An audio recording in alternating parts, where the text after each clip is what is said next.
আমাদের অনন্য স্টোরি সকল প্রকার পার্ট গল্প দেখতে আমাদের চ্যানেলটি সাবস্ক্রাইব করে পাশে থাকা বেল আইকনটিতে ক্লিক করে অল নোটিফিকেশন অন করে দিন।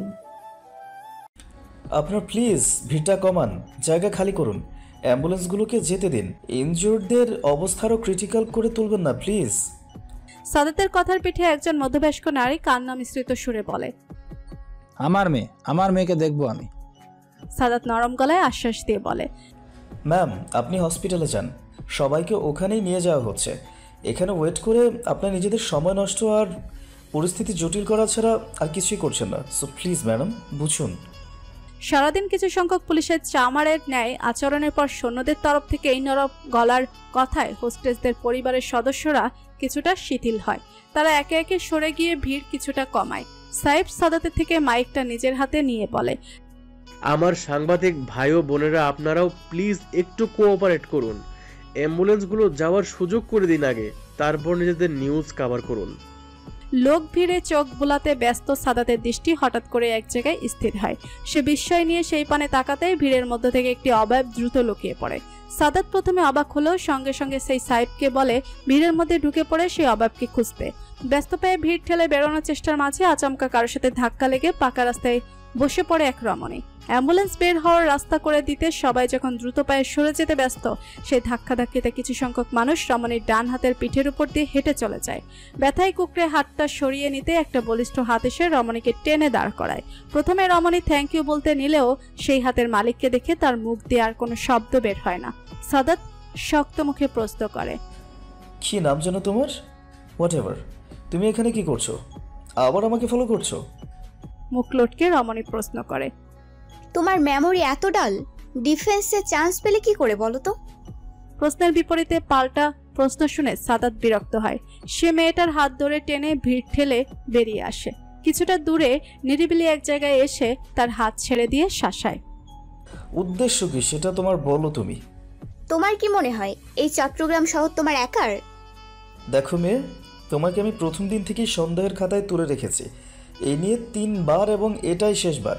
ফার্দার যদি আমি আমার পেছনে তোমাকে এরকম স্পাইগিরি করতে দেখি না, খুব খারাপ হয়ে যাবে কিন্তু।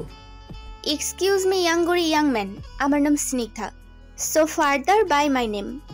কথাটা বলেই সাদাত প্রস্থান করতে নিলে মেয়েটার রাগী গলায় বলে ওঠে। সাদাত ফের বিরক্ত হয়। তার কোনো মনে হচ্ছে মেয়েটা চাইছে যেন সাদাত তার নাম মনে রাখুক। ব্যস্ততা না থাকলে এখনই এই মেয়েকে দেখে নিত সাদাত। ফোলা ফোলা চোখ মেলে ঘুম থেকে উঠেছে কেবল বন্নি। চারিদিকে তাকিয়ে সে দেখে রুমে কেউ নেই। ফেরি লাইটের টিমটিমে আলোয় রুমটা মৃদু আলোকিত হয়েছে। সেই আলোর সাহায্যে আরেকবার চারিদিকে চোখ বুলিয়ে নিজের পাপাকে খুঁজে সে। সন্ধ্যায় পাপা এসে কি আদুরের স্বরে তাকে দিয়েছিল। বন্নির সঙ্গে সঙ্গে সব অভিমান ভুলে দরজা খুলে দেয়। পাপা কি সুন্দর তাকে কোলে তুলে নিয়েছিল, নির্যাতে খাইয়ে দিয়েছিল। বন্নি মাম্মার কথা জিজ্ঞেস করতে পাপা বলেছিল মাম্মা এখনো হসপিটালে, আরো কিছুদিন পর ফিরবে। বন্নি আর কোনো প্রশ্ন করেনি, করবেই বা কেন? সে তার পাপাকে সব থেকে বেশি বিশ্বাস করে। পাপা কখনো মিথ্যা বলবে না নিশ্চয়ই, কিন্তু এখন পাপা কোথায় গেল?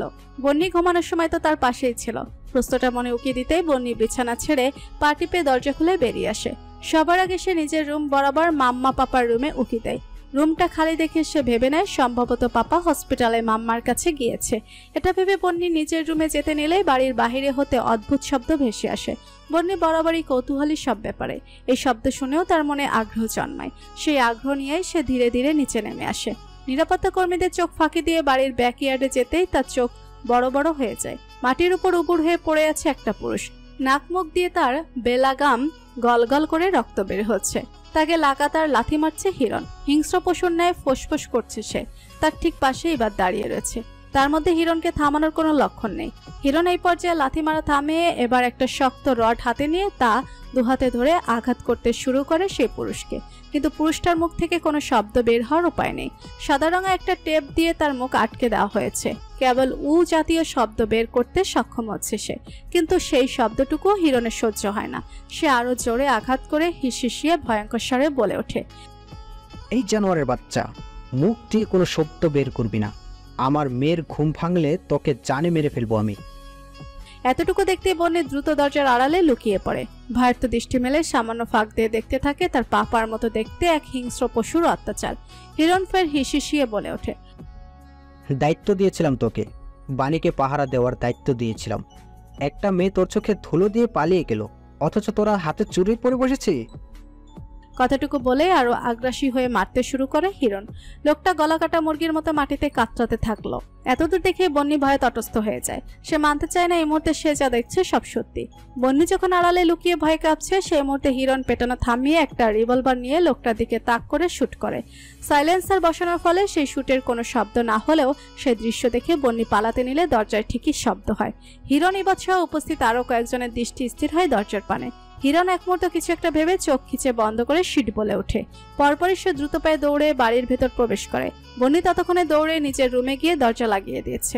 দরজা লাগিয়ে সে সোজা বিছানার নিচে গিয়ে উপর হয়ে চোখ বুজে শুয়ে রয়। ভয়ে এখনো কাঁপছে সে, সম্পূর্ণ শরীর দিয়ে তরতর করে ঘাম ছুটেছে। দরজা ধাক্কানোর শব্দ হতেই বন্নি ভয়ে আরো কুকড়ে যায়। অস্ফুটে বলে ওঠে, মাম্মা। হিরণ বাইরে থেকে লাগাতার ডেকে যাচ্ছে, বনিমা, পাপা ডাকছে, দরজা খোলো মা। গোসল সেরে প্রচন্ড লজ্জা এবং আড়ষ্টতা নিয়েই দুর্জয়ের কথা মতো আলমারির তাক হতে তার মায়ের একটা শাড়ি নিয়ে পড়ে বাণী। হালকা সবুজ রঙের শাড়িটা কি কাপড়ের তৈরি সে সম্পর্কে ধারণা নেই বাণীর। এসব ব্যাপারে ধারণা তার বরাবরই কম, তবে শাড়ির সঙ্গে পরিধেয় সাদা রঙের ব্লাউজটা যে সুতির কাপড়ের তা সে বুঝতে পেরেছে। গোছলে যাওয়ার আগে সে জানালা দিয়ে একবার বাহিরে উকি মেরে দেখেছিল। দুর্জয়ের নিযুক্ত করা সে নিরাপত্তা কর্মীরা এখনো অটল পায়ে বাহিরে দাঁড়িয়ে আছে। তা দেখে খানিকটা স্বস্তি অনুভব করে বাণী। এই নিরাপত্তা কর্মীদের বেড়াজাল পেরে নিশ্চয়ই হিরণ তার কাছে পৌঁছাতে পারবে না, নাকি পারবে কে জানে। আপাতত বাণী উদাস ভঙ্গিতে বিছানায় বসে নিজের মেয়ের কথা ভাবছে। বন্যের জন্মের পর থেকে একদিনও নিজের মা ছাড়া থাকেনি। এই ক্ষণিকের বিচ্ছেদ বাণীর হৃদয় পুড়িয়ে দিচ্ছে, কিন্তু তার কাছে আর কোনো উপায়ও নেই। সুযোগ বুঝে সে নিজের মেয়েকে ওই জাহান্নাম থেকে মুক্তি দেবে, নিজের কাছে নিয়ে আসবে। এইসব ছেড়ে অনেক দূরে চলে যাবে, যেখানে থাকবে না কোনো খারাপ ছায়া। ভাবনায় ডুবে থাকা বাণী বাস্তবতায় ফিরে কলিং বেলের শব্দে সে দ্রুত বিছানা ছেড়ে নেমে দরজার দিকে এগিয়ে যায়। পিফল দিয়ে বাহিরে একবার উকি দিয়ে দ্রুত হাতে দরজা খুলে দ্বারপ্রান্তে ইউনিফর্ম পরিহিত দুর্জয়কে দেখে সে কোনো প্রশ্ন করার আর সাহস পায় না। এই থমথমে দুর্জয় ভয়ঙ্কর তা বাণীর জানা আছে। সে নীরবে সরে দাঁড়ায়। দুর্জয় এক পলক তাকে দেখে নিয়েই ঘরে প্রবেশ করে। বাণীও দরজা লাগিয়ে সেখানেই ঠায় দাঁড়িয়ে রয়। দুর্জয় বদ্ধ কামরার সামনে গিয়ে পকেট থেকে একটা চাবি বের করে। রুমের লক খুলে অন্ধকার সেই রুমে প্রবেশের পূর্বে থমথমে গলায় শুধায়, আমি বাড়িতে আসায় যদি তোমার মধ্যে কোনো ইনসিকিউরিটি কাজ করে তাহলে রুমে গিয়ে দরজা ভেতর থেকে লক করে বসে থাকো। ফজরের আজান হলে আমি বেরিয়ে যাব, তার আগে রুম থেকে বের হবে না। আদেশমূলক কথাটুকু বলেই দুর্জয় সেই অন্ধকার রুমের ভেতর প্রবেশ করে দরজাটা ভেতর থেকে লক করে দেয়। বাণী ঠায় দাঁড়িয়ে রয় আপন জায়গায়। তার মন কুডাক গাইছে। খুব খারাপ কিছু কি হয়েছে কে জানে। চাবির সাহায্যে দরজার লকটা খুলেই নব ঘোড়ায় এক সুবলিষ্ঠ হাত। হাতের রগগুলো তার ফুলে দৃশ্যমান হয়ে আছে। অতি নীরবে সাজানো রুমটায় প্রবেশ করতে উৎকণ্ঠা মিশ্রিত দৃষ্টি মেলে চোখ বুলায় সম্পূর্ণ রূপ জুড়ে। কেউ নেই। ধীর পায়ে আরো কয়েক কদম এগিয়ে আসতেই তার কানে পৌঁছে কারো নিঃশ্বাসের শব্দ। নীরব রুমটায় সেই নিঃশ্বাসের স্বর বেশ স্পষ্ট শোনা যাচ্ছে। নিঃশ্বাসের সেই স্বর অনুসরণ করে সে বিছানার কাছে এসে দাঁড়ায়। অতঃপর হাঁটু গেড়ে বসতেই দেখতে পায় বিছানার নিচে দৃশ্যমান একটা ফ্রকের অংশ। বিছানার চাদর কিছুটা উঠিয়ে নিচের দিকে উকি দিতেই সে দেখতে পায় নিজের প্রিয় মুখখানা। কিন্তু সবসময়ের মতো সে মুখে আজ মিষ্টি হাসি লেপ্টে নেই। সে মুখ জুড়ে লেপ্টে আতঙ্ক। ফোলা ফোলা চোখ দিয়ে বয়ে পড়ছে অবিরত নোনা জল। হিরণকে দেখতে পেয়ে ভয়ে আরেকটু ভিতরের দিকে চলে যায় সে ছোট্ট দেহের মালিক। হিরণ ফেলফেল চোখ মেলে অবলোকন করে নিজের মেয়ের এই দূরে সরে যাওয়ার চেষ্টা। মুখে কিছু বলতে নিয়েও বলতে পারে না সে। গলার কাছটায় তীক্ষ্ণ ব্যথা অনুভব করে, যেন কোনো কাঁটাতার দিয়ে তার গলা শক্ত করে বেঁধে দেওয়া হয়েছে। মুখে কিছু বলতে না পারলেও নিজের ডান হাতটা মেয়ের দিকে এগিয়ে দিয়ে তাকিয়ে রয় হিরণ। বন্নি সেই বাড়িয়ে দেওয়া হাতকে অগ্রাহ্য করে প্রতিবাদী গলায় বলে, তুমি কি লাই পাপা। হিরণ আরেক দফা বুকে যন্ত্রণা অনুভব করে হেরে যাওয়া গলায় বলে, তুমি ভুল বুঝছো মা। না পাপা, তুমি ওই আঙ্কেলকে মারছিলে, তুমি আঙ্কেলকে শুট করেছো। হিরণ এক্সপ্লেনেশন দেওয়ার মতো করে বলে, না মা, ওইটা ব্যাড আঙ্কেল ছিল, তাই পাপা মেরেছি। তুমি আমাকে ট্রাস্ট করো না? হিরণের প্রশ্নের পিঠে বন্নি দ্বিধায় পড়ে যায়। সে এক হাতে চোখের পানি মুছে হিরণের দিকে তাকায়। কোনটা বিশ্বাস করা উচিত তার, যা সে চোখ দেখেছে নাকি যা তার পাপা বলছে? এটা সত্য যে তার পাপা কখনো কাউকে মারে না, অন্তত বন্নি কখনো দেখেনি। তাহলে কি সত্যি ওই আঙ্কেলটা ব্যাড ছিল? দ্বিধা সংশয় নিয়ে বন্নি প্রশ্ন করে, কি করেছে ওই আঙ্কেল? হিরণ একটা স্বস্তির নিঃশ্বাস ছাড়ে। বন্নির এই প্রশ্নে মৃদু আশ্বাস খুঁজে পায় সে। শান্ত স্বরে বলে ওঠে, ধরো তুমি তোমার প্রিয় টয়েস একজনকে দিয়ে বললে সেটার খেয়াল রাখতে, কিন্তু সে সেটার খেয়াল রাখতে পারেনি, হারিয়ে ফেলেছে, তাহলে তুমি কি করবে? বন্নি ক্ষোভ মিশ্রিত সুরে বলে, খুব রাগ করব, ওকে খুব হেট করব। এক্স্যাক্টলি। পাপা ওই আঙ্কেলকে একটা রেসপন্সিবিলিটি দিয়েছিল, পাপার খুব দামি একটা জিনিস দেখে রাখার, কিন্তু ওই আঙ্কেল সেই জিনিসটা ভালো করে দেখে রাখেনি, যেই কারণে জিনিসটা এখন হারিয়ে গিয়েছে, কোথাও খুঁজে পাচ্ছি না। ওই জিনিসটা তোমার অনেক প্রিয়? খুব প্রিয়। বন্নি এবার আরেকটু অবাক হয়ে প্রশ্ন করে, আমার থেকেও বেশি প্রিয়? মেয়ের প্রশ্নের পিঠে হিরণ হেসে দেয়। এবার হাসতে হাসতে জবাব দেয়, ঠিক তোমার সমান প্রিয়। বন্নি মনে মনে কিছুটা নারাজ হয়। কি সেই জিনিসটা যেটার গুরুত্ব তার পাপার লাইফে ঠিক তার সমান? বন্নির লটকে রাখা মুখ দেখে হিরণ মৃদু হেসে ফের হাত বাড়িয়ে দিয়ে বলে, বেরিয়ে আসো মা, পাপা ওয়েট করছে। বন্নি গাল ফুলিয়ে বলে, একটা শর্ত আছে। কি শর্ত? তুমি ওই আঙ্কেলকে শাস্তি দিয়েছো, এখন কি করে ঠিক করে দাও। কাউকে মারা খুব খারাপ কাজ, মাম্মাম শুনলে রাগ করবে। বন্নির কথা শুনে হিরণ ক্ষণিক সময় নীরব রয়। ছেলেটা আর বেঁচে আছে বলে তো মনে হয় না। বেঁচে থাকলেও হয়তো তার দেহ এতক্ষণে জিন্দা মাটিতে সমাধি দিতে নিয়ে গেছে ইবাদ। আর হিরণ চাও না ছেলেটা বাঁচুক। কিছু দোষ ক্ষমার অযোগ্য হয়, ক্ষমা যতই মহৎ গুণ হোক না কেন হিরণের দ্বারা ক্ষমা করা সম্ভব না। তবুও সে বন্নির মন রক্ষার্থে মিথ্যা প্রতিশ্রুতি দিয়ে বলে, আচ্ছা। বন্নি এবার খুশি হয়, তার ঠোঁটের কোণে হাসি ফুটে ওঠে। ওই আঙ্কেল ঠিক হয়ে গেলে তার পাপা আর কিলার হবে না। এই বিশ্বাস মনে পুষে বন্নি দ্রুত ইঁদুরছানার মতো বিছানার নিচ হতে বেরিয়ে আসে। হিরণ মেয়েকে কোলে তুলে বুকের সাথে মিশিয়ে নিতে একটা স্বস্তি অনুভব করে। মেয়ের চোখে ক্ষণিকের ঘৃণা এখনো তার বুকে ছুরির মতো বিঁধে আছে। অন্ধকার কক্ষের মেঝেতে বিছানার সঙ্গে হেলান দিয়ে বসে আছে একজন পুরুষ। শূন্য দৃষ্টি মেলে তাকিয়ে রয়েছে আধার পানে। ভাই হারানোর করুণ শোক নীরবে পালন করতেই যেন বেশি স্বাচ্ছন্দ্য বোধ করছে সে। মনের মধ্যে জমে আছে অপ্রকাশিত দুঃখ, প্রশ্নের পাহাড়। কি এমন শক্তি আছে এই জঙ্গি চক্রের কাছে? কোন শক্তি ব্যবহার করে তারা সাধারণ মানুষকে অমানুষে রূপান্তরণ করে? অলৌকিক কোনো শক্তি, কিন্তু তা কি করে সম্ভব? দুর্জয়ের চোখের সামনে ভেসে ওঠে দীপ্ত ছোটবেলার দৃশ্য। সরল হাসির অধিকারী ছেলেটা দুর্জয়ের বিপরীত চরিত্রে ছিল। সবার সঙ্গে মিশতে জানত, মন খুলে হাসতে জানত। সেই ছেলেটা কিভাবে অস্ত্র হাতে তুলে নিতে শিখলো? ঠিক কোন মন্ত্র পড়ে কানে ফু দেওয়ার পর একটা মানুষের সম্পূর্ণ সত্তা বদলে দেওয়া সম্ভব? এত প্রশ্নের ভিড়ে দুর্জয়ের মস্তিষ্ক যখন চিনচিনে ব্যথা অনুভব করে, ঠিক সেই সময় তার মাথায় আর একটা প্রশ্ন উকি দেয়। আসার পথে জুলফিকার মুস্তাফা বলেছেন তিনি নাকি খবর পেয়েছেন যে এই টেরোরিজম রিলেটেড আপডেট পাবলিশ করা ওয়েবসাইটের অ্যাক্সেস নাকি ফিলিস্তিন থেকে দেওয়া হচ্ছে। কথাটা শুনে দুর্জয়ের মস্তিষ্ক আরও ফাঁকা হয়ে পড়ে। একজন বোধসম্পন্ন মানুষের পক্ষে এরকম অবান্তর কথা বিশ্বাসযোগ্য মনে হবে না কখনো। দুর্জয়ও বিশ্বাস করে না, কারণ এরকম স্টেটমেন্টের পক্ষে কোনো যুক্তিই খাটে না। একটা জাতি যারা কিনা নিজেদের সার্বভৌম এবং ইমানের জন্য লড়াই করে যাচ্ছে, অবিরত তাদের পক্ষে কখনোই সম্ভব না এমন অমানবিক একটা মিশন পরিচালনা করা। আর তাছাড়াও ফিলিস্তিনের অর্থনৈতিক অবস্থা এখন বেশ নড়বড়ে। ওই দেশে বসবাসরত কোনো নাগরিকের পক্ষেই সম্ভব নয় এমন ব্যয়বহুল একটা মিশন চালিয়ে যাওয়া। মোদ্দা কথা, কোনো লজিকই মিলাতে পারছে না দুর্জয়। একসঙ্গে শোক, কষ্ট, প্রশ্নের মাঝে রাগও এসে হানা করে দুর্জয়কে। কর্নেল জুবাইর শিকদারের সেই ননসেন্স মার্কা অর্ডারের জন্য আজ এতগুলো হোস্টেজের প্রাণ গেল। দুর্জয় ওনাকে বারবার ওয়ার্ন করেছিল যে এই ইলেকট্রিসিটি কেটে অন্ধকারের ভিতরে প্রবেশ করাটা শোচনীয় হবে না। টেরোরিস্ট এবং হোস্টেজ উভয়ই এতে ভীত হয়ে যাবে।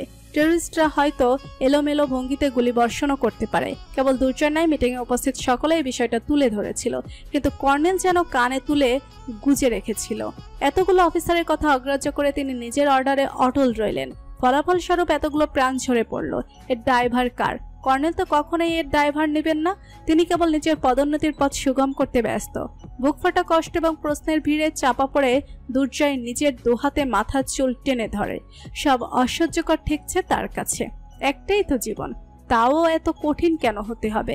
আধার রাতে টিমটিমে আলোয় বিছানার একপাশে উত্তর দিকে পা দিয়ে ঘুমিয়ে আছে একটা জীবন্ত পুতুল, তারই ঠিক পাশে দক্ষিণ দিকে পা দিয়ে শুয়ে আছে এক তৃষার্ধ পুরুষ। ঘাটতে সামান্য ডান পাশে কাত করে নিষ্পাপ পুতুলের মুখশ্রী দেখতে ব্যস্ত সে। তার এই পাপের রাজত্বে ছোট্ট এক টুকরো স্বস্তি বয়ে বেড়ায় এই মুখটা। স্বস্তি পাবেই না বা কেন? মেয়েটা দেখতে অবিকল নিজের মায়ের মতো হয়েছে, হুবহু কিশোরী বাণীর প্রতিরূপ।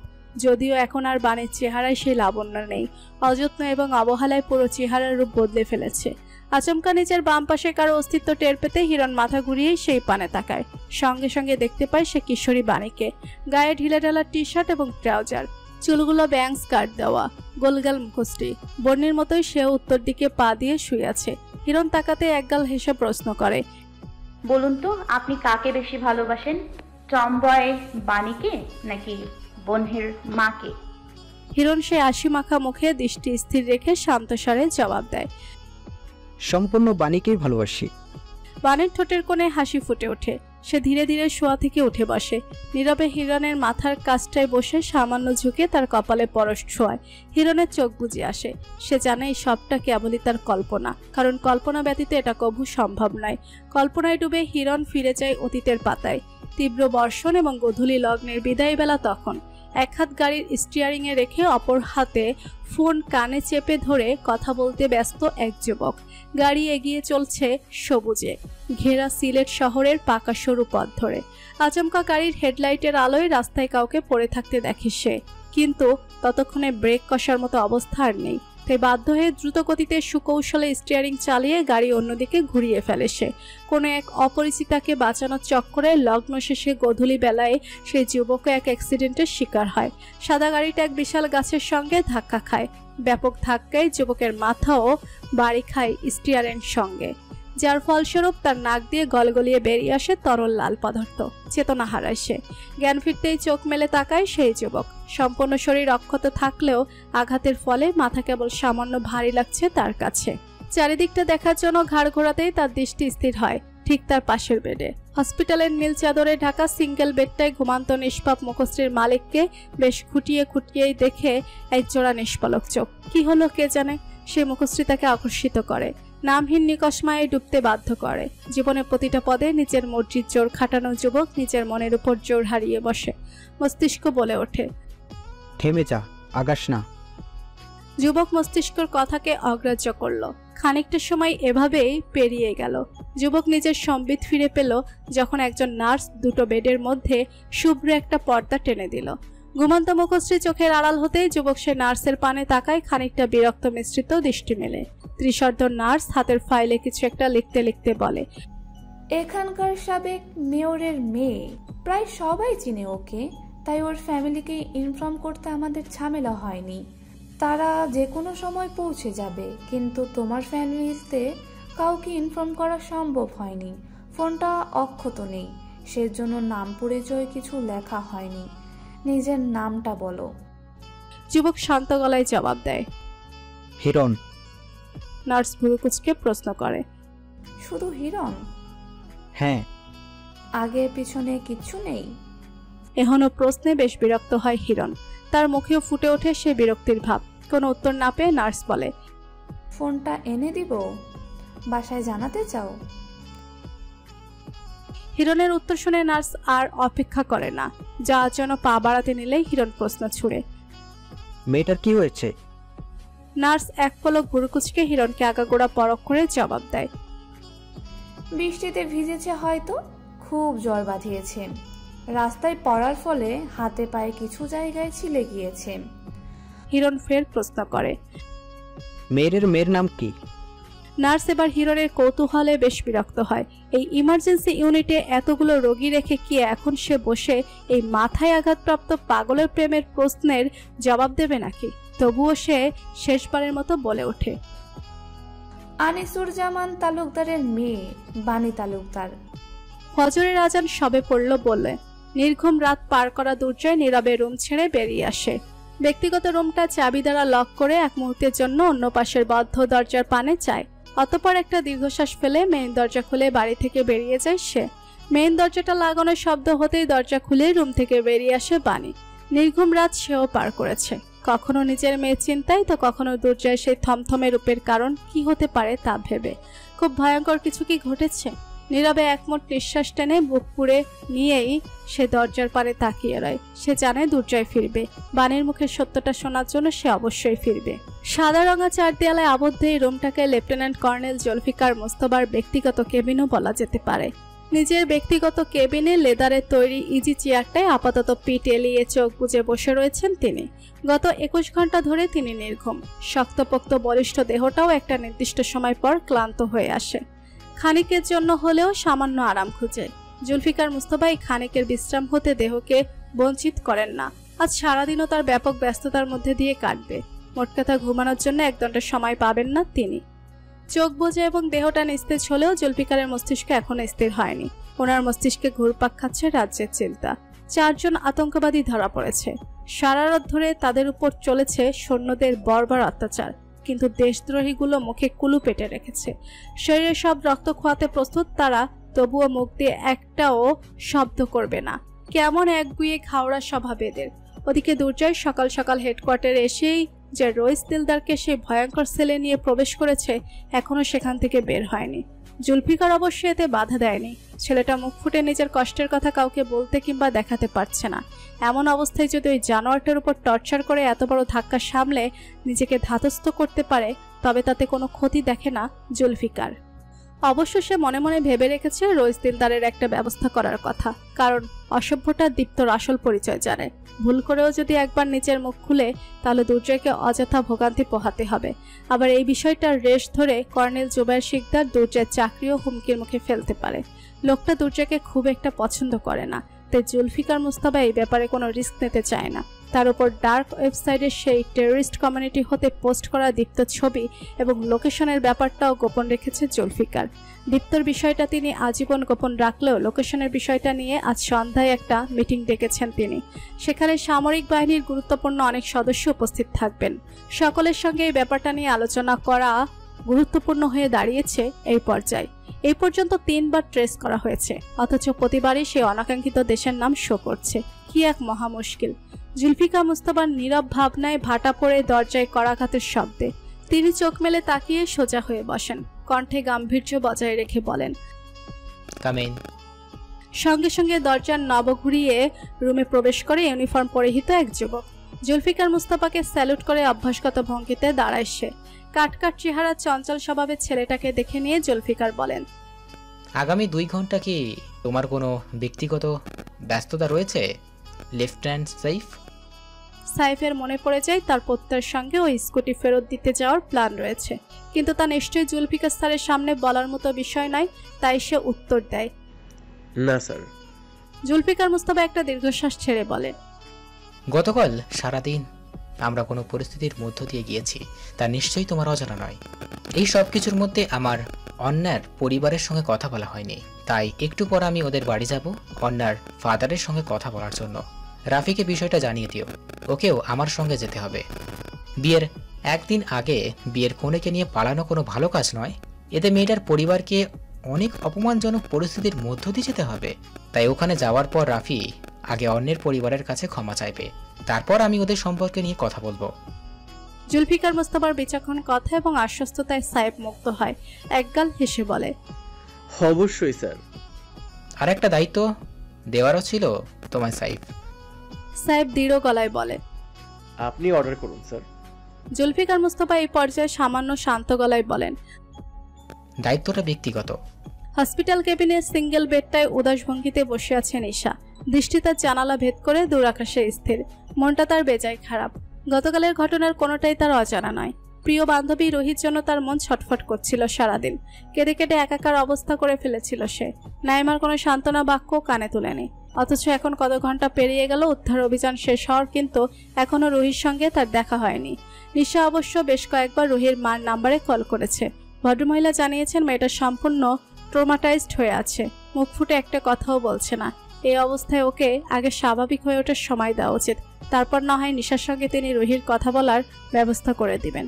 দৃষ্টি ফিরিয়ে নিশা নিজের পায়ের দিকে তাকায়। পাটা এখন সুস্থ থাকলে তার আর কোনো বাধা থাকতো না। দৌড়ে সে পৌঁছে যেত রোহির কাছে। এরকম একটা সিচুয়েশনে ওকে একা ছাড়তো না কখনো। কিন্তু নিশা নিজেই এখন অন্যের সাহায্য ছাড়া চলার মতো অবস্থায় নেই। সে কিভাবে কাউকে সাহায্য করবে? নিশার ভাবনার অবসান ঘটে কেবিনের দরজায় কারো নক করার শব্দে। সে সঙ্গে সঙ্গে আরেকটু সোজা হয়ে বসে। এভাবে নক করে কেবল তার নিরাপত্তার জন্য নিয়োজিত সামরিক বাহিনীর সৈন্যরাই প্রবেশ করে। দরজা খুলে ভেতরে কেউ প্রবেশ করতে নিশা দৃষ্টি তুলে সম্মুখ পানে তাকায়। সঙ্গে সঙ্গে একটা প্রফুল্ল গলা বলে ওঠে, হ্যালো মিস ইয়াসমিন, কেমন আছেন? নিশা মৃদু অবাক হয়ে বলে, সাইফ ভাইয়া আপনি? নিশার এই ভাইয়া ডাকটা সাইফের কাছে অসহ্যকর ঠেকে। তার খুব বলতে ইচ্ছে করে, হ্যাঁ আমার পাতানো বোন, আমি আপনার পাতানো ভাই সাইফ। কিন্তু সাইফ তা বলে না, বরং মুখটা সামান্য পাঞ্চে করে বলে, স্যার আমাকে পাঠিয়েছেন আপনাকে বাসায় নিয়ে যাওয়ার জন্য। ওনার হাতে কিছু কাজ আছে, বলেছেন রাতে ফিরবেন। নিশা মুখ কালো করে রয়। আজ তাকে হসপিটাল থেকে ডিসচার্জ করা হবে। হসপিটাল থেকে সে যাবে তার আব্বুর কাছে আর্মি কোয়ার্টারে। এখন থেকে সেখানেই থাকবে সে। তার আব্বু আম্মুর এই দীর্ঘ ঝগড়ায় জয় আব্বুরই হয়েছে। ট্রফি হিসাবে পেয়েছে নিজের মেয়ে ইয়াসমিন মুস্তফা নিশাকে। হঠাৎ নাইমার এই সিদ্ধান্ত বদলের কারণ নিশা আন্দাজ করতে পারে। হয়তো তার আম্মু গত কয়েকদিনের আতঙ্কবাদীদের ঘিরে এই ঘটনাগুলোই ভীত হয়ে পড়েছেন। হয়তো তিনি ভাবছেন যে নিশা সেনা নিরাপত্তার অধীনে বেশি সুরক্ষিত থাকবে। তবুও নাইবার মনে খচখচ করছিল কিছু ব্যাপার নিয়ে। জুলফিকার সারাদিন বলতে গেলে বাহিরেই থাকে। নিশা এখনো সম্পূর্ণ সেরে ওঠেনি। হাঁটাচলা কিংবা বাথরুমে যাওয়া এরকম আরো কিছু বিষয়ের জন্য তার কারো সাহায্যের প্রয়োজন। কিন্তু জুলফিকার সেই বিষয়ের একটা সমাধান করে দেন। যতদিন না নিশা সম্পূর্ণ সাপোর্ট ছাড়া চলাফেরা করতে পারবে, ততদিন তার দেখাশোনার জন্য হেল্পিং হ্যান্ড হিসেবে একজন নার্স নিযুক্ত থাকবে। এইটুকু শুনে নাইমা আশ্বস্ত হয়। একটু শব্দ করে না সে। যাকে ঘিরে এত বিবাদ, এত কথা, সেই সব ব্যাপারে কোনো বাদ সাধেনি। কারণ নিশা দুজনকেই ভালোবাসে। জুলফিকার এবং নাইমা দুজনের অনুভূতিকেই সম্মান করে সে। পারলে সে নিজেকে দুভাগ করে ফেলে। অতঃপর এক ভাগ থাকবে তার আব্বুর কাছে এবং অন্য ভাগ থাকবে তার আম্মুর কাছে। এতে দুজনের একজনকেও সন্তান ছাড়া থাকার কষ্ট পোহাতে হবে না। নিশার মাঝে মাঝে খুব ইচ্ছে করে এই দোয়া চাইতে, যেন তার আব্বু আম্মু আবার এক হয়ে যায়। কিন্তু তার বিবেক তখন তাকে বাধা সাধে। কারণ সে খুব ভালো করেই জানে তালাক হয়ে যাওয়ার পর স্বামী স্ত্রী একে অপরের জন্য হারাম হয়ে যায়। দীর্ঘ সময় ভাবনায় ডুবে থাকা নিশাকে পরখ করে সাইফ মনে মনে ভাবে জীবন কত বিচিত্র। কিছু মানুষ মা বাবা, পরিচয়, পরিবার সব থাকা সত্ত্বেও উদাসীন থাকে। আর অন্যদিকে সাইফের মতো বেহায়ারা কোনো কিছু ছাড়াই কি সুন্দর ভালো থাকছে। এতদূর ভাবতেই সাইফ নিজেকে প্রশ্ন করে, আসলে আমি ভালো আছি? কোলাহলপূর্ণ গার্লস হোস্টেলের সামনে রাস্তার ওপাশে একটা স্কুটি নিয়ে তার পাশে দাঁড়িয়ে আছে প্রত্যয়। তীক্ষ্ণ দৃষ্টি মেলে সে পরখ করছে হোস্টেলে প্রবেশ করা এবং ভেতর থেকে বেরিয়ে আসা সকল মেয়েগুলোকে। সবাই কেমন কৌতূহলী চোখে প্রত্যয়কে মাথা থেকে পা পর্যন্ত স্ক্যান করছে। খুবই বিব্রতকর এবং বিরক্তিকর অনুভব করে প্রত্যয়। মেয়েগুলোর কি ঘরে বাপ ভাই নেই নাকি? তার উপর এই সাইফটা এক উটকো ঝামেলা তার কাঁধে ঝুলিয়ে দিয়ে নিজে এখন পালিয়ে গিয়েছে। বিরক্তি এবং শেষ বিকেলে হুট করে অনুভূত ভ্যাবসা গরমে যখন প্রত্যয় তিক্ত অনুভব করছে, ঠিক সেই মুহূর্তে হোস্টেলের গেট দিয়ে একটা স্কার্ট এবং টপস পরিহিত মেয়েকে প্রবেশ করতে দেখে সে। উক্ত মেয়ের দৃষ্টি আকর্ষণ করার জন্য প্রত্যয় সামান্য গলা ছেড়ে ডাকে, এক্সকিউজ মি জেসিয়া ফাইরোজ লাবণ্য।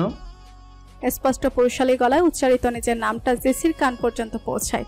সে ঘাড় ঘুরিয়ে পিছনে ফিরে তাকাতেই দেখতে পায় নীল রঙা শার্ট এবং ছাই রঙা জিন্স পরিহিত এক যুবককে। সঙ্গে সঙ্গে জেসির মেজাজ বিগড়ে যায়। সে দ্রুত পায়ে রাস্তা পার করে প্রত্যয়ের সামনে এসে দাঁড়িয়ে চেঁচিয়ে ওঠে, ইউ ব্লাডি চোর কুত্তা, আমার স্কুটি নিয়ে কই পালিয়েছিলি তুই?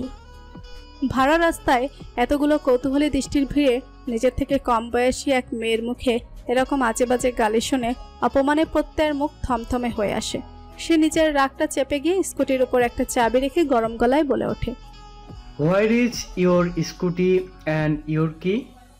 এতটুকু বলে প্রত্যয় নিজের ওয়ালেট থেকে গুনে গুনে 5,000 টাকার নোট বের করে সেই চাবির নিচে রেখে বলে, and this is for you. I think you need some help. Go and visit any psychiatrist. এতদূর বলে প্রত্যয় আর অপেক্ষা করে না। গম গম পায়ে হেঁটে সেখান থেকে প্রস্থান করে। ভিতরে ভিতরে তার শরীর জ্বলছে। তাকে কিনা চোর বলে।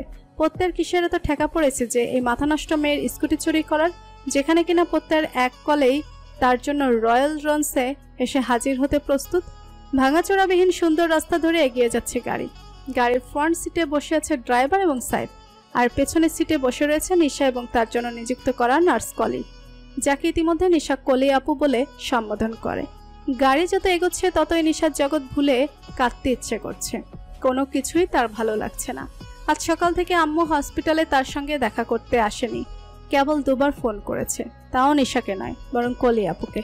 সাধারণত এসব বিষয় নিয়ে নিশা কখনো খুব একটা মন খারাপ করতো না, কিন্তু এই অপারেশনের পর থেকেই তার ছোট ছোট বিষয়ে খুব মন খারাপ হয়। বলা হয়ে থাকে মানুষের নাকি শারীরিক অবস্থা নড়বড়ে হলে তার মানসিক দৃঢ়তা এভাবেই দুর্বল হয়ে পড়ে। নিশার বেলায়ও তা হচ্ছে। মন খুলে হাঁটতে না পারা, সামান্য পায়ে ভর দেওয়ার চেষ্টা করলে সেলাইয়ের টান খাওয়া, এসব কিছু তাকে খুব পীড়া দিচ্ছে, যার প্রভাব তার মানসিক অবস্থায় পড়ছে। ফ্রন্ট সিটে বসে থাকা সাইফ অগোচরে লক্ষ্য করে সেই অশ্রুতে টইটুম্বুর করা চোখ জোড়া।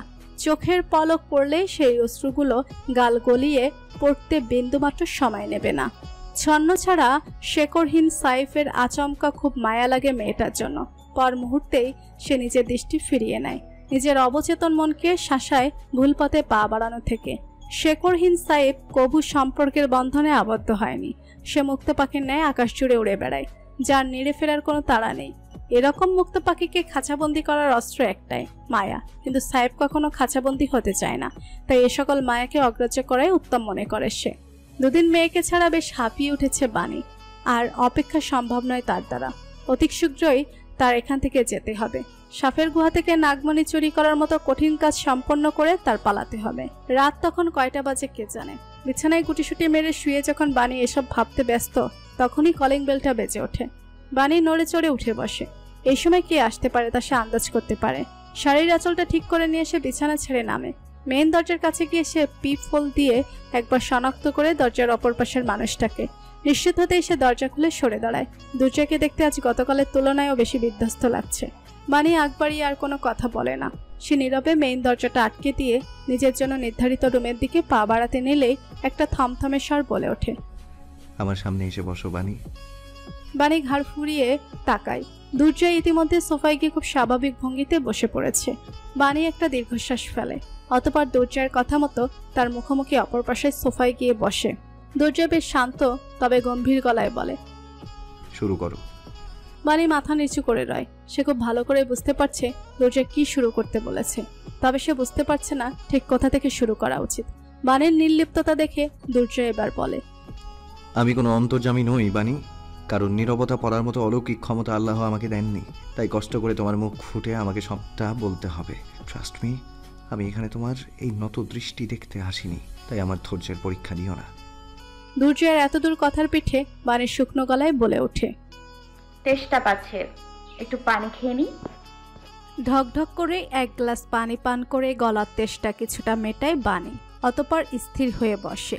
দুর্জয় এক পলক বাণীকে দেখে নিয়ে শান্ত গলায় প্রশ্ন করে, কার থেকে পালিয়ে বেড়াচ্ছ? বাণী একটা দীর্ঘশ্বাস ফেলে, দৃষ্টি নত রেখে জবাব দেয়, হিরণ। হিরণকে? আমার মেয়ের পাপা।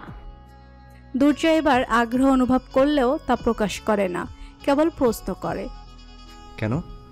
বাণী এই পর্যায়ে চোখ তুলে তাকায়, কারণ অনেক বড়। কোথা থেকে শুরু করব? শুরু থেকেই না হয় শুরু করো, আমার হাতে সময় আছে। 1 রাত যথেষ্ট হবে না তোমার এই দীর্ঘ কারণ বলার জন্য?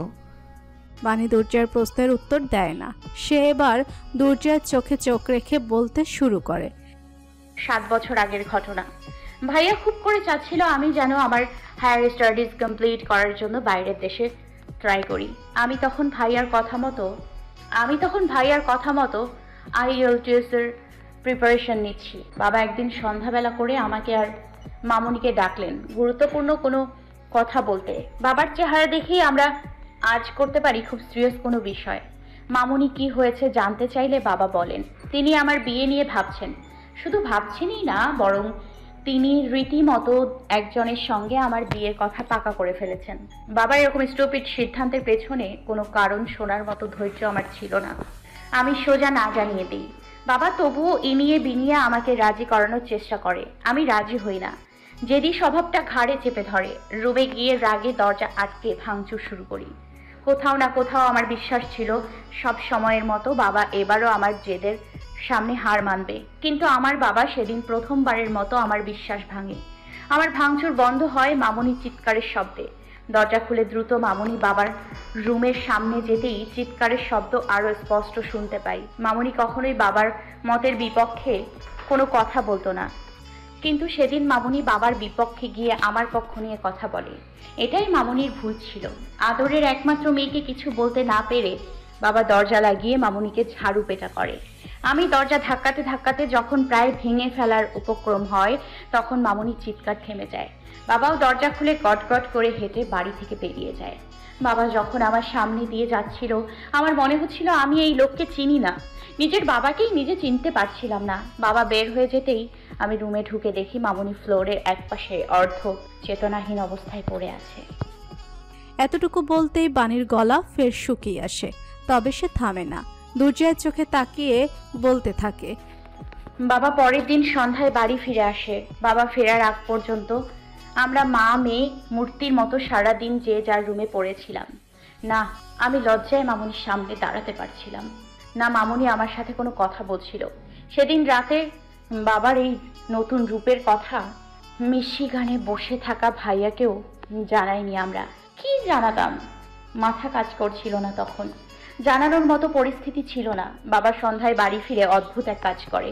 মামুনির কাছে আমার সামনে পা ধরে মাফ চায়। আমাকেও বলে তিনি সেই বিয়ে ভেঙে দিয়ে এসেছেন, আমার সামনে আর বিয়ের কথা তুলবে না। জানি না আমার মামুনি কিসে তৈরি, কিন্তু তিনি 1 মাস পেরোতেই বাবার সেই আঘাতের কথা ভুলে যায়, আবার আগের মতো স্বাভাবিক আচরণ শুরু করে। কিন্তু আমি বাবার সেই আচরণের কথা ভুলতে পারিনি। উপরে যতটাই স্বাভাবিক আচরণ করি না কেন, ভেতরে ভেতরে বাবার প্রতি আর সম্মান কিংবা ভালোবাসা অনুভব করতে পারতাম না। দুর্জয় শান্ত গলায় প্রশ্ন করে, তোমার বাবা পরে আর কখনো তোমার সামনে এরকম আচরণ করেছে? দুর্জয়ের প্রশ্ন শুনে বাণী মলিন হাসে। ঠোঁটের কোণে মলিন হাসি বজায় রেখেই ঠান্ডা গলায় বলতে থাকে, সেই ঘটনার 1 মাস 15 দিন পরে বাবা হঠাৎ জানায় তিনি কি যেন এক কাজে চট্টগ্রাম যাবেন। আমাকেও সাথে নিয়ে যেতে চাচ্ছিলেন। আমার সবসময়ই সমুদ্রে যাওয়ার খুব ইচ্ছা ছিল, কিন্তু কখনো সুযোগ কিংবা সময় হয়ে ওঠেনি যাওয়ার। ভাইয়া যখন বন্ধুদের সাথে মিলে কক্সবাজার ট্রিপে গেছিল তখন আমার খুব হিংসে হতো। এত ইচ্ছে থাকা সত্ত্বেও সেদিন বাবার প্রস্তাবে আমার মন টানছিল না, মানা করে দেই। সেদিন রাতে মামুনি আমার রুমে আসে। মাথায় তেল দেওয়ার বাহানায় খুব কথা বলেন আমার সঙ্গে। কথায় কথায় এও বলেন যে সেদিন প্রথম বাবা ওনাকে আঘাত করেননি, এর আগেও করেছেন বহুবার। এতটুকু শুনেই আমার বাবার প্রতি খুব ক্ষোভ জন্মায়। ইচ্ছে করছিল থানায় গিয়ে নারী নির্যাতনের মামলা করি, কিন্তু মামুনি আমাকে টেনে নিজের সামনে বসিয়ে খুব অদ্ভুত কথা বলে। এসব থানা পুলিশের নাকি মামুনির সম্মান যাবে, ওনার নাকি এই সংসারে বিন্দু মাত্র অসুবিধা হচ্ছে না। আর বাবাও নাকি শুধুমাত্র খুব রেগে গেলেই মাঝে মধ্যে এরকম গায়ে হাত তোলে। মামুনি আমার অ্যাবিউজার বাবাকে ডিফেন্ড করে আমাকে অনুরোধ করে আমি যেন বাবার সাথে চট্টগ্রাম গিয়ে ঘুরে আসি। তিনি চান না অযথা এসব নিয়ে আবার কোনো কথা কাটাকাটি হোক। আমি সেদিন মামুনির অনুরোধ ফেরাইনি, চট্টগ্রাম যেতে রাজি হই। কিন্তু মনে মনে ঠিক করে রেখেছিলাম একবার মিশিগান পৌঁছাতে পারলে ভাইয়াকে রাজি করিয়ে মামুনিকেও আমাদের কাছে নিয়ে যাব, আর দেশে বাবার কাছে কখনোই ফিরব না। এতদূর বলে বাণী আচমকাই থেমে যায়, দৃষ্টিনত করে আনমনে বলে ওঠে, কে জানতো সেটাই আমার নিজের বাড়িতে শেষ রাত হতে যাচ্ছে, কে জানতো সেটাই আমার মামুনির সাথে শেষ সাক্ষাৎ ছিল। বাণীর আনমনে বলা কথা দুর্জয়ের কানে পৌঁছায়। সে এখনো যথেষ্ট ঠান্ডা আছে, উত্তেজিত হয়নি মোটেও। শান্ত স্বরে প্রশ্ন করে, তারপর? বাণীর সম্বিত ফিরে পায়, ফের বলতে শুরু করে, পরের দিন আমি বাবার সাথে চট্টগ্রাম আসি। প্রথম দিন বাবা সারাদিন কাজে ব্যস্ত ছিল বিধায় আমি হোটেলে ঘুমিয়ে সময় পার করি, কিন্তু তার পরের দিন বাবা সারাদিন হাতে সময় রেখে আমাকে নিয়ে ঘুরতে বের হয়। সারাদিন চট্টগ্রাম শহর ঘুরে বিকেলের দিকে খুব ক্লান্ত অনুভব করায় আমি চলন্ত গাড়িতেই ঘুমিয়ে পড়ি। কিন্তু ঘুম যখন ভাঙে তখন আমি আর গাড়িতে ছিলাম না, ছিলাম অপরিচিত কারোর বেডরুমে। ঘুম ভাঙতেই আমি অনুভব করি আমার মাথায় অজানা কোনো কারণে খুব ভারী অনুভব হচ্ছে, কিন্তু সেসব দিক পাত্তা না দিয়ে আমি বাবাকে ডাকতে শুরু করি। রুম থেকে বের হতেই উপলব্ধি করি এটা কোনো সাধারণ বাড়ি নয়, আমাদের বাড়ির থেকেও কয়েক গুণ বড় এবং জৌলসপূর্ণ বাড়ি।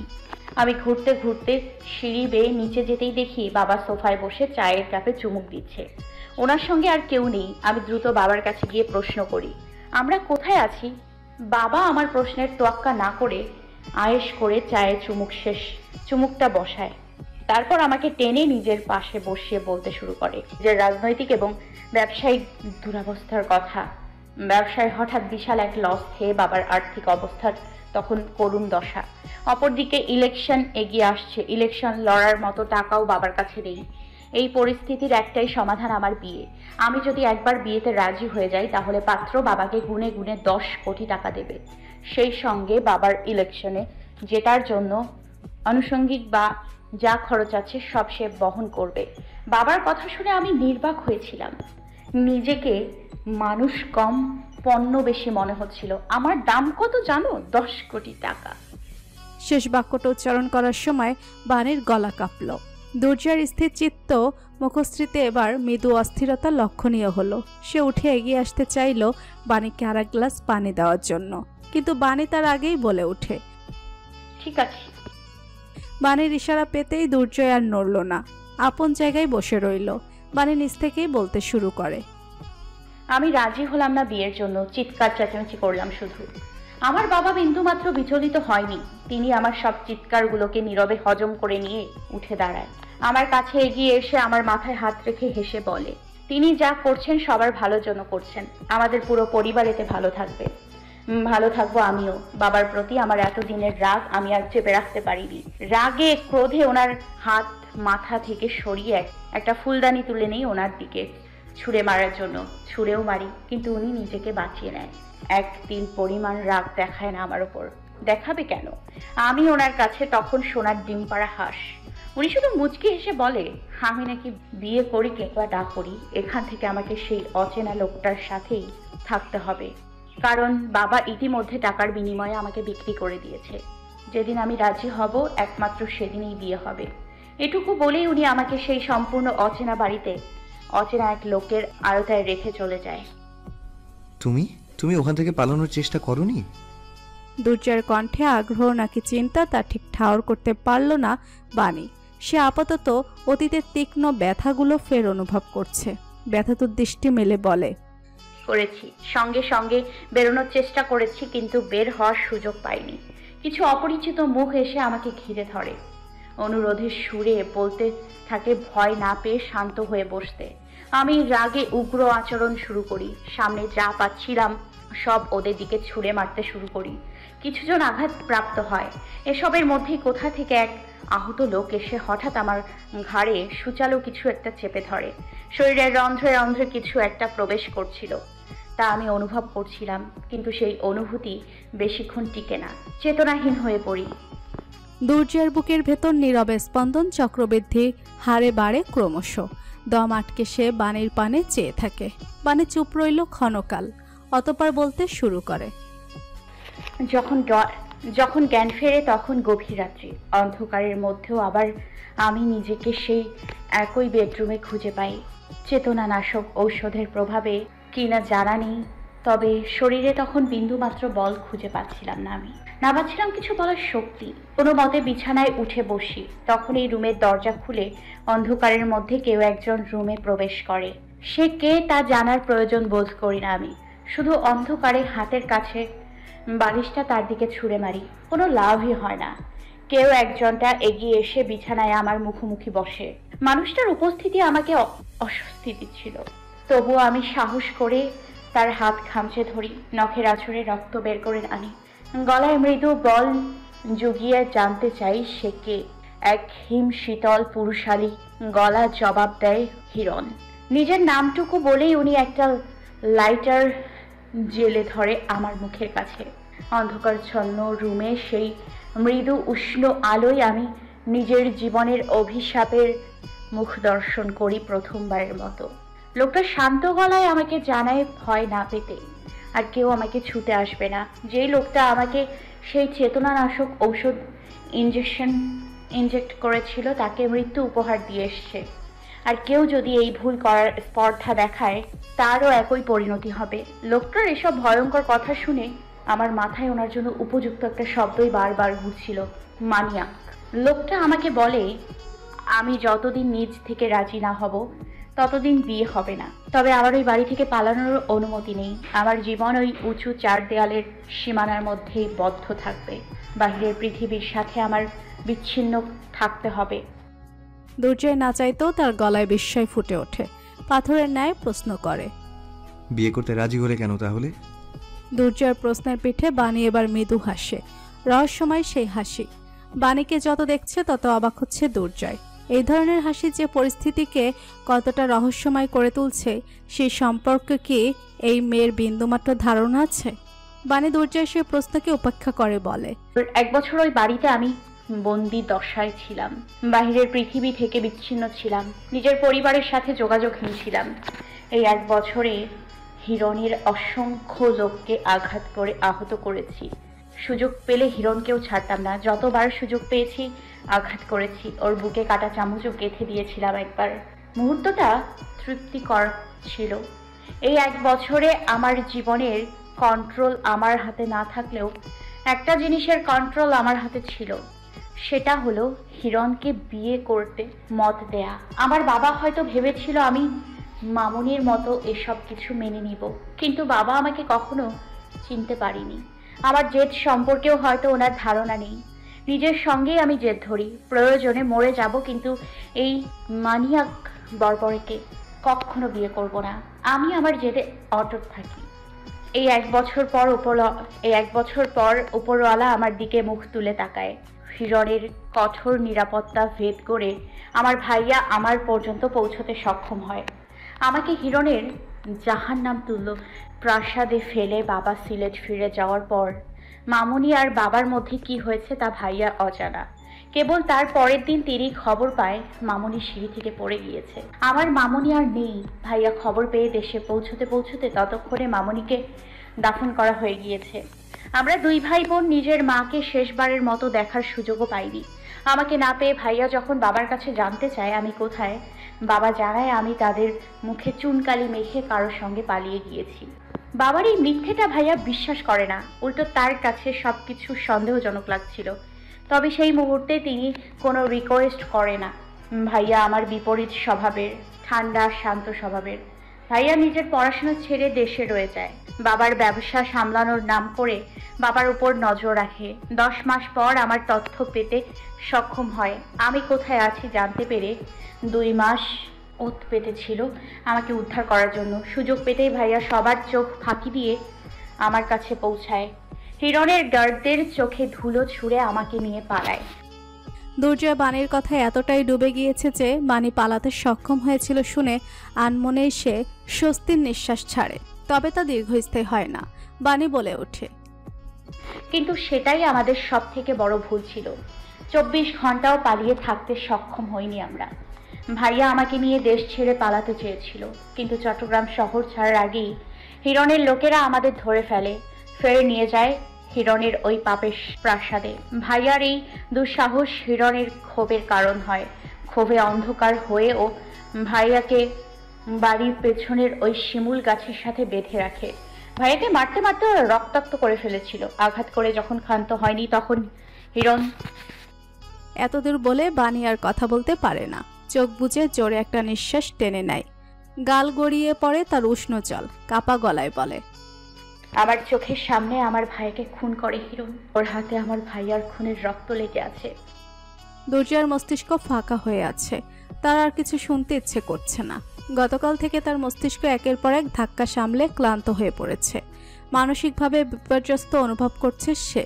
আচ্ছা, যেই অতীতের গল্প শুনতে গিয়ে সে অসুস্থ অনুভব করছে, সেই অতীতের ভার তার সামনে বসা এই মেয়েটা কিভাবে বয়ে বেড়াচ্ছে? দুর্জয় আর সোজা হয়ে বসে থাকার শক্তি খুঁজে পাচ্ছে না। শরীরটা অসাড় হয়ে আসে তার। সঙ্গে সঙ্গে দুর্জয় নিজের নীতি ভেঙে একটা কাজ করে। কঠিন চিত্তের খোলস ছেড়ে সোফায় পিঠ টেলিয়ে চোখ বুজে ফেলে সে। নিজের দুর্বল হয়ে পড়াটা সামনে বসে থাকা নারীর সামনে প্রকাশ করে নিজের অজান্তেই। বাণী অশ্রুসিক্ত দৃষ্টি মেলে নীরবে দেখে সেই দৃশ্য।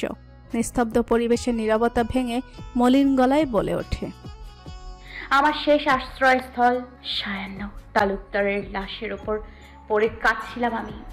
ভাইয়ার রক্ত আমার শরীর জুড়ে লেপ্টে ছিল, কিন্তু আমি অভাগী। নিজের ভাইয়ের মৃত্যু শোক পালনেরও সুযোগ পেলাম না আমি। ভাইয়ার লাশের ওপর থেকে আমাকে টেনে হিঁচড়ে নিয়ে যায় হিরণ। নিজের ব্যক্তিগত বেডরুমে টেনে নিয়ে যায়। পালানোর শক্তি শুধু আমার ভাই পায়নি, সেই রাতে আমিও পেয়েছি।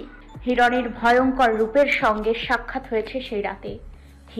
destroyed me mentally and physically. বন্ধু যাকে নিজের পাপা বলে চেনে সে আমার রেপিস্ট।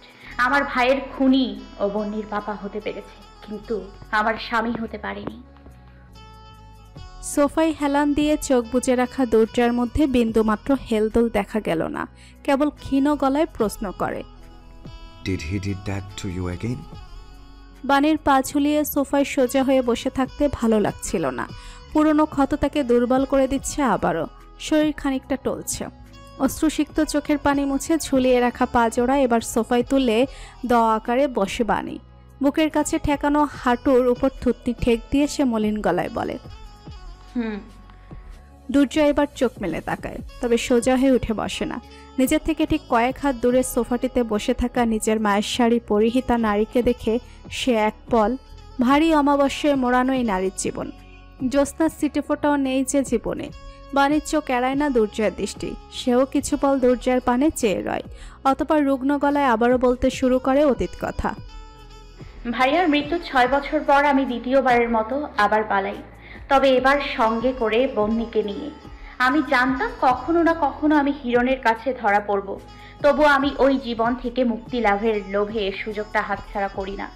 সকল গার্ডদের মনোযোগ আকর্ষণ করে আমি পালাই। সবাই তখন আমার পিছু নেয়। বাড়িতে নিরাপত্তা ব্যবস্থা নিয়ে বাড়াবাড়ি সিচুয়েশনটা কমে আসে। ওই পাপের রাজত্বে আমি একজন বড় আপুর মতো শুভাকাঙ্ক্ষী পেয়েছিলাম, আফিফা আপা। উনি আমার পালানোর প্ল্যান সম্পর্কে জানতো। উনি নিজেও এই প্ল্যানের শরিক ছিলেন। বাড়ির নিরাপত্তা ব্যবস্থা কিছুটা দুর্বল হতেই উনি সেই সুযোগে বন্নিকে নিয়ে ওই বাড়ি থেকে পালায়। কথা ছিল আপার ভাইয়ের বাসা থেকে আমি বন্নিকে পিক করে এই শহর ছেড়ে পালাবো, কিন্তু পথিমধ্যে তোমার গাড়ির সঙ্গে আমার অ্যাক্সিডেন্ট হয়। গাড়িতে যখন তুমি আমাকে বিভিন্ন প্রশ্ন করেছিলে তখন আমি ইচ্ছে করেই তোমাকে মিথ্যে এবং বানোয়াট জবাব দিচ্ছিলাম। এত বছর পর আমি আবার তোমার বিরক্তিকর কারণ হতে চাচ্ছিলাম না। আমি শুধু আমার বাচ্চাকে নিয়ে ঝামেলাহীনভাবে এই শহর ছাড়তে চাইছিলাম, কিন্তু শেষ রক্ষা হয়নি। আমাকে সাহায্য করার অপরাধে আফিফা আপা নিজের প্রাণ হারায়। আবার ধরা পড়ে যাই আমি হিরণের কাছে। আরও একবার ওর ক্ষোভের শিকার হই, আরও একবার। এতদূর বলতেই বাণী থেমে যায়। চোখ বুজে জোরে নিঃশ্বাস টেনে নেয়। গলার কাছে চিনচিনে ব্যথা অনুভব করছে সে। দুর্জয় পুরো দৃশ্যটা দেখে, কিন্তু কিছু বলে না। সে বাণীকে এই মুহূর্তে থামাতে চাইছে না। মেয়েটা প্রথমবারের মতো এই সুযোগ পেয়েছে বলে হালকা হয়ে নিক। দুর্জয় না হয় নীরবে সয়ে গেল এই মানসিক যন্ত্রণা। তার এই ক্ষণিকের মানসিক যন্ত্রণা নিশ্চয়ই বাণীর লালিত 7 বছরের শারীরিক এবং মানসিক যন্ত্রণার থেকে বড় নয়।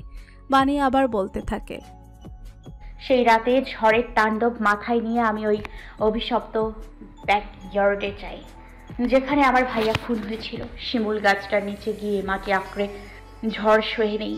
মাটিতে মাথা রাখার পর মনে হচ্ছিল ভাইয়ার কোলে মাথা রেখেছি। ভাইয়া হাত বুলিয়ে দিচ্ছে। সারা রাত বৃষ্টিতে ভেজার ফলস্বরূপ অসুস্থ হয়ে পড়ি।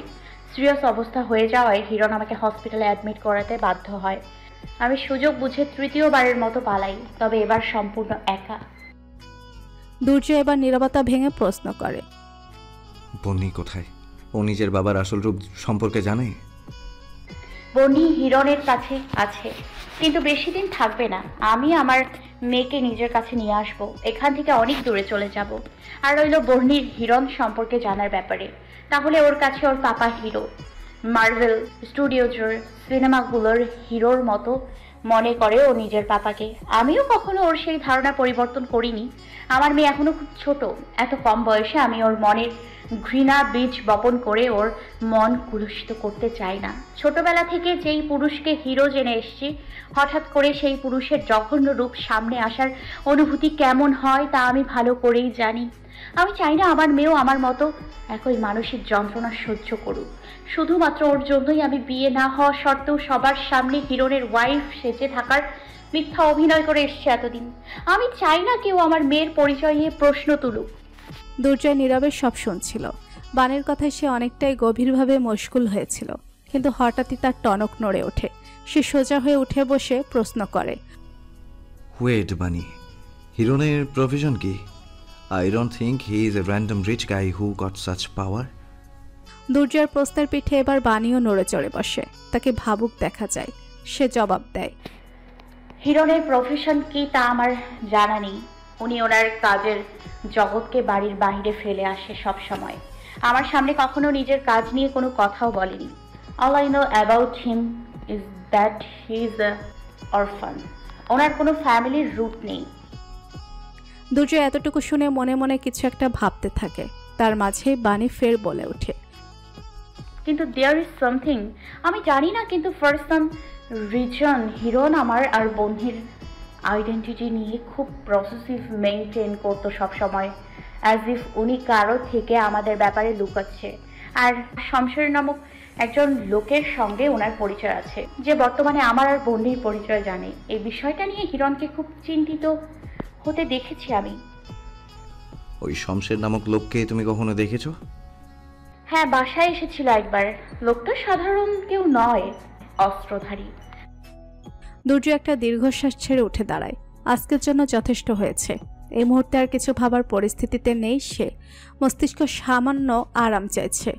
দুর্জয়কে উঠে দাঁড়াতে দেখে বাণী হাঁটু থেকে মাথা তুলে প্রশ্ন করে, তুমি কি বিরক্ত বোধ করছো? তুমি বাণীর প্রশ্নের কারণটা দুর্জয় ভালো করেই জানে। বহু বছর আগে সে বাণীকে নিজের বিরক্তির কারণ বলে সম্বোধন করেছিল। বাণী হয়তো এখনো নিজেকেই তাই ভাবছে। দুর্জয় বাণীর দিকে তাকিয়ে শান্ত গলায় বলে, ঘুমাও বাণী, নিশ্চিন্তে ঘুমাও। হিরণ তোমার পর্যন্ত পৌঁছাতে পারবে না, আমি সেই গ্যারেন্টি দিচ্ছি। আর আমি আর্মিদের মেসে থাকি, এই বাসায় খুব কম আসা হয়, তাই তোমার এখানে কোনো অসুবিধা হবে না। কিছু প্রয়োজন হলে বাইরে ইরিয়াস আর ফুয়াদ আছে, ওদের ডেকে বললেই চলবে। বাণী থমথমে গলায় বলে ওঠে, যথেষ্ট সাহায্য করেছো আমার, কিন্তু আমার তোমার ঝামেলা বাড়ানোর কোনো ইন্টেনশন নেই। আমি যত দ্রুত সম্ভব আমার মেয়ের কাছে যেতে চাই। দুর্জয় নিজের ক্লান্ত গলা সামান্য দৃঢ় করে শুধায়, তুমি ঝামেলা হও নাকি নও তা না হয় আমি বুঝবো। আর বন্যিকে তুমি পাবে, আমাকে শুধু কিছুটা সময় দাও, আজ আসি। কথাটুকু বলে দুর্জয় আর অপেক্ষা করে না, প্রস্থান করে সেখান থেকে। বাণীর মধ্যে কোনো হেলদোল দেখা যায় না। সে একই ভঙ্গিতে বসে রয়। বুকটা হঠাৎ এত হালকা অনুভব হচ্ছে কেন? কাউকে নিজের লাইফের বয়ে বেড়ানো স্যাড সঙের লিরিক্স শোনানোর ফলে আচ্ছা, সেই কেউটা কি অন্য কেউ হতে পারতো না? দুর্জয় কেন হতে হবে? দ্বিতীয় মিশন সফল হওয়া উপলক্ষে শমশের মজুমদার নিজের বাসায় আজ আনন্দ মজলিসের আয়োজন করেছে। এই আনন্দ মজলিস আর 10টা সাধারণ আনন্দ মজলিসের মতো নয়, এ শয়তানের আনন্দ মজলিস। এখানে যেমন মদের যোগান রয়েছে, তেমনই রয়েছে এক লাস্যময়ী নারী, যে নিজের অঙ্গভঙ্গি দ্বারা বয়স্ক শমশেরের মনোযোগ আকর্ষণ করার চেষ্টা করছে।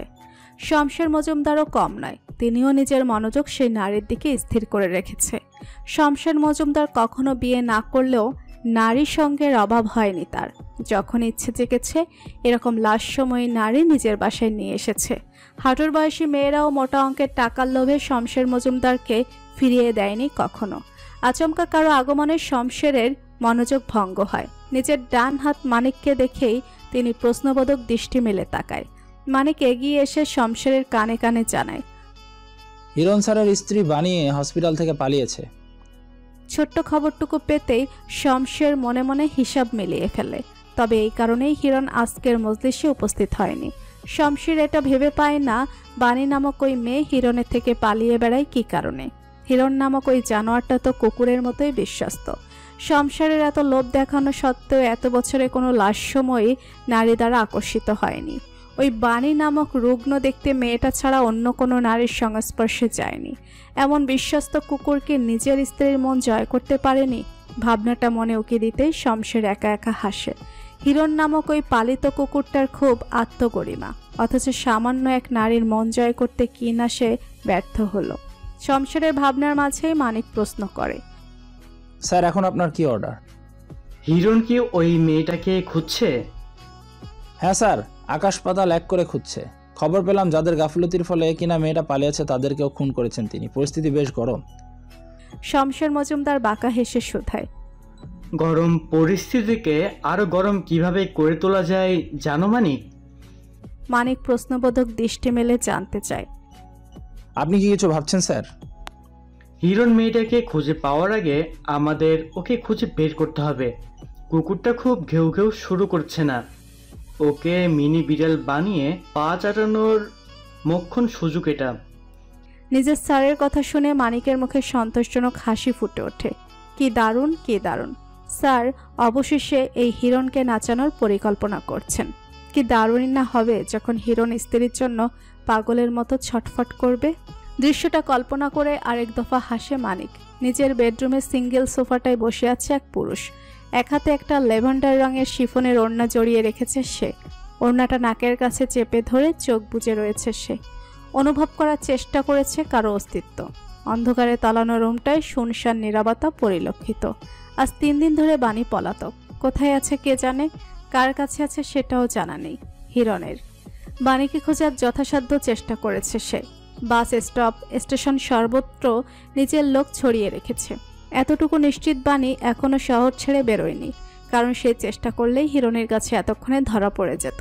হিরণ একটা তপ্ত নিঃশ্বাস ছেড়ে বলে ওঠে, দিন শেষে যেহেতু আমার কাছেই ফিরবে, তাহলে অযথাই লুকোচুরি খেলে কি মজা পাও বানি? আমার ভুলের জন্য আর কোনো শাস্তি খুঁজে পাওনি তুমি? খুব পুরাচ্ছ। দরজা খোলার শব্দ পেতেই হিরণ ঘাড় ঘুরিয়ে দরজার দিকে তাকায়। দরজাটা খুলে যেতেই বাহিরের আলোয় রুমটা কিঞ্চিত আলোকিত হয়ে ওঠে। সেই আলোয় হিরণ দরজার সামনে বন্নিকে দেখতে পায়। এক হাতে একটা স্পাইডারম্যানের সফট টয় ধরে মুখ লটকে দাঁড়িয়ে আছে সে। হিরণ মৃদু হেসে নরম গলায় ডাকে, আসো মা। বন্নি মুখ লটকেই তার পাপার কাছে এগিয়ে যায়। হিরণ মেয়েকে টেনে নিজের কোলে বসায়। এক হাতে মেয়ের এলোমেলো চুলগুলো গুছিয়ে দিতে দিতে প্রশ্ন করে, ঘুম আসছে? বন্নি মাথা নেড়ে না বলে। হিরণ ফের হেসে প্রশ্ন করে, কি করলে আমার প্রিন্সেসের ঘুম আসবে? বন্নি কিছুক্ষণ চোখ সরু করে কিছু একটা ভাবে, অতঃপর বলে ওঠে, আমি একটা মুভি দেখেছি পাপা, ওখানে একটা আমার সমান বয় ছিল, ওকে ওর পাপা গান গেয়ে ঘুম পাড়িয়ে দিত, তুমিও আমার জন্য গান গাইবে? মেয়ের অদ্ভুত আবদারে হিরণ অপ্রস্তুত হয়ে পড়ে। এসব গান টান তার কখনো তেমন একটা শোনা হয় না। তার গলাও গান গাওয়ার মতো না। কি গান গাইবে সে? গানের কথা ভাবতে গিয়েই হিরণের মনে পড়ে যায় বাণীর কথা। আনিসুজ্জামান তালুকদারের কাছে সে শুনেছিল বাণী গান গাইতে খুব পছন্দ করে। ছোটবেলায় শিল্পকলা একাডেমি হতে গান গাওয়া শিখেছিল। পরে কি হয়েছে কে জানে, হুট করেই বাণী গান ছেড়ে দিল, আর কখনো কেউ তাকে গাইতে শুনেনি। তবে হিরণের সেই সৌভাগ্য হয়েছে। আনিসুজ্জামানের বাড়ি থেকে বাণীর গান গাওয়া বেশ কিছু ট্যাপ রেকর্ডার নিজের সংগ্রহে রেখেছে সে। মাঝে মধ্যেই তা শোনা হয়। সেখান থেকে একটা গানের কিছু চরণ তার মনে আছে। মেয়ের আবদার রাখতে নিজের বেসুরো গলায় সেই লাইনগুলো গাওয়া শুরু করে হিরণ।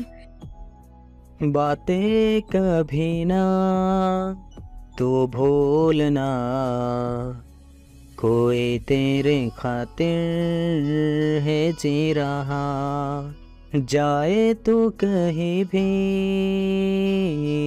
सोचना, कोई तेरे खातिर है जी रहा, तू जहाँ जाए महफूज हो, तू जहाँ जाए महफूज हो, दिल मेरा मांगे बस दुआ, बातें कभी ना तू भूलना, कोई तेरे खातिर है जी रहा। নিজের পাপার বেসুরো গান শুনতে শুনতে বন্নি বাণীর ওড়নাটা টেনে নিজের গায়ে জড়িয়ে নেয়। অতঃপর হিরণের বুকে গুটিসুটি মেরে বলে, আই এম মিসিং মাম্মাম। হিরণ নিচু গলায় বলে, I am missing her more.